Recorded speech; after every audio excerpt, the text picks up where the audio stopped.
Welcome to the Warframe Weapon Encyclopedia, where today we're checking out the Ceti Lacera. Now, the Ceti Lacera is one of the few event weapons that isn't available all year round. So far, it's only been available via the Scarlet Spear and Orphic's Venom operations, though luckily the blueprint is tradable, so if you can find someone with the blueprint, you could buy it from them. But anyway, I will leave a link to the official Ceti Lacera Wikipedia website in the video description, so you can check it out when you're watching this video to see if maybe an event is going on and you can actually buy it in-game. Now, the Ceti Lacera is a Mastery Rank 12 blade and whip that does primarily electricity damage, which is followed by slash, then puncture, and it also does a little bit of impact. And it's also decently fast with okay crit chance and very high status. So when compared to the standard Lacera, it's a little bit faster, it has a little bit less status, but it does have much more crit, making crit or hybrid setups viable. It also comes with a 50% chance to proc electricity on the radio damage of a slam, which is a nice bonus. Now, when it comes to the build, you want to go for some form of a hybrid where you go with Viro and Slash. I would highly recommend adding in some extra slash like with Carnis Mandible or even Buskill, because you are doing a decent amount of puncture and electricity, so you want to bump slash higher. And I would actually recommend you go with Condition Overload instead of Prime Pressure Point. I'm not entirely sure why I didn't use it actually.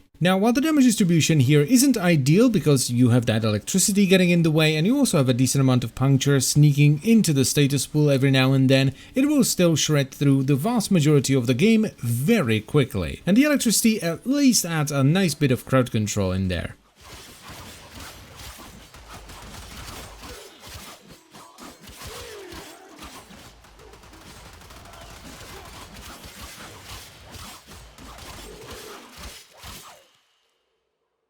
Honestly, I can't not recommend this weapon because, if it's available, you should definitely pick it up because it's a rare weapon, you can get the mastery from it, and in the process get a pretty solid melee weapon as well. Is it the best weapon in the world? No, absolutely not, but it's definitely in the upper tier of melee weapons. The speed combined with a decent range, high status, and viable crit is just a really nice combo. It's also arguably the best blade and whip weapon in the game, with a close second being the Meos, and it will happily slash through the entire star chart, including Nightmare and Fissure missions and sorties, and a big chunk of Steel Path as well. So once again, if you ever see this weapon available via an event, definitely pick it up. And also, if you do decide to buy it from other players, wait for the price to drop down, okay? At the moment, since the last event was quite a while ago, the price is somewhere between 500 and 700 platinum, and that is not worth it, regardless of how good the weapon is. That's just too much. And that is pretty much it, so I thank you very much for watching.